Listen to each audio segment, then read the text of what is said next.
Del Santo Evangelio según San Mateo. En aquel tiempo, Jesús subió de nuevo a la barca, pasó a la otra orilla del lago y llegó a Cafarnaúm, su ciudad.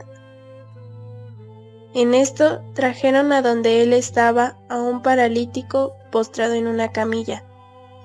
Viendo Jesús la fe de aquellos hombres, le dijo al paralítico: «Ten confianza, hijo, se te perdonan tus pecados».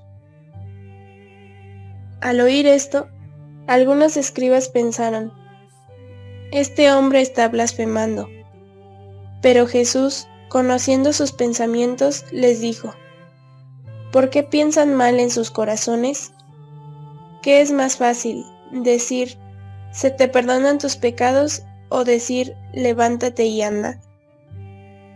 Pues para que sepan que el Hijo del Hombre tiene poder en la tierra para perdonar los pecados».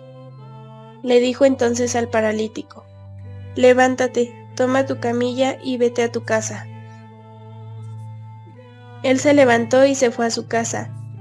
Al ver esto, la gente se llenó de temor y glorificó a Dios, que había dado tanto poder a los hombres.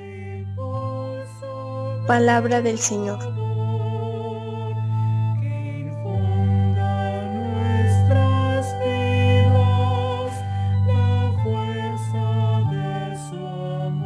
Hermanos y hermanas, muy buenos días. La gracia y la paz de parte de Dios nuestro Padre y de Jesucristo el Señor esté con ustedes. Hoy, primer jueves y 1 de julio, nos toca reflexionar a San Mateo, capítulo 9, versos del 1 al 8, donde pareciera que el protagonista principal fuera el paralítico, ya que se refiere a su curación y perdón de sus pecados. La curación del paralítico nos es contada por los 3 evangelios sinópticos, Mateo, Marcos y Lucas.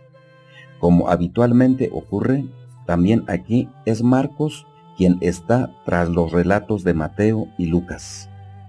La presentación de Marcos es mucho más amplia, anecdótica, cargada de detalles.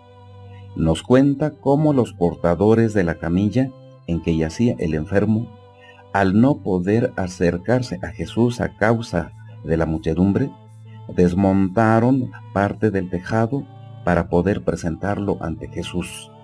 Detalles que pertenecen no a la historia en sí misma, sino al modo de presentarla. Mateo también aquí ha estilizado la escena reduciéndola a lo esencial, prescindiendo de los detalles puramente anecdóticos y que tanta plasticidad dan a la narración de Marcos. La clave para descubrir la intención del evangelista la tenemos en estas palabras. Viendo Jesús la fe de aquellos hombres, dijo al paralítico: «Ánimo, hijo, tus pecados te son perdonados». En el relato se afirma, por tanto, que Jesús tiene poder para perdonar los pecados. Así lo prueba la curación del enfermo. La curación del paralítico podía justificar la pretensión manifestada por Jesús en relación con su poder de perdonar los pecados. Por si no bastase, se añade un argumento más fuerte. Jesús descubre lo que aquellos escribas pensaban. Nadie se los había dicho. Jesús, por tanto, posee un conocimiento sobrehumano, sobrenatural, facilitado por el Espíritu Santo. Este conocimiento sobrenatural de Jesús es otra razón que habla de su dignidad única y que justifica su poder, único también, de perdonar los pecados. Cuando Jesús se decide a intervenir para confirmar la afirmación de su poder sobre el pecado, el enfermo pasa a un segundo plano, como si en aquel instante no le interesara a la persona que ha protagonizado la escena. Dirá Jesús: «Para que sepan que el Hijo del Hombre tiene poder en la tierra de perdonar los pecados». Esta parece ser la única razón de la curación del enfermo: demostrar que la salud eterna, el perdón de los pecados, es más importante que la salud corporal. Junto al poder de Jesús, intenta el evangelista poner de relieve la fe de aquellos hombres que se acercaron a él, atraídos precisamente por ese poder.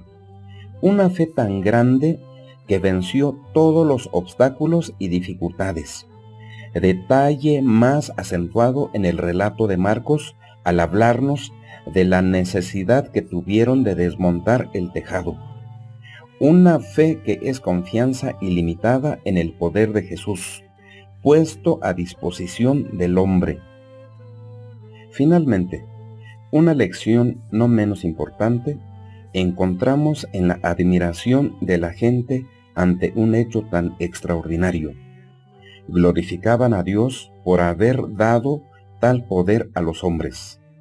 El poder que tiene Jesús de perdonar los pecados fue comunicado a la Iglesia, y dentro de la Iglesia a los hombres elegidos por Él para realizar directamente esta misión de perdón. El poder de perdonar los pecados es inseparable de la persona de Jesús y de su Iglesia. Que así sea siempre. Hasta el jueves próximo, Dios mediante.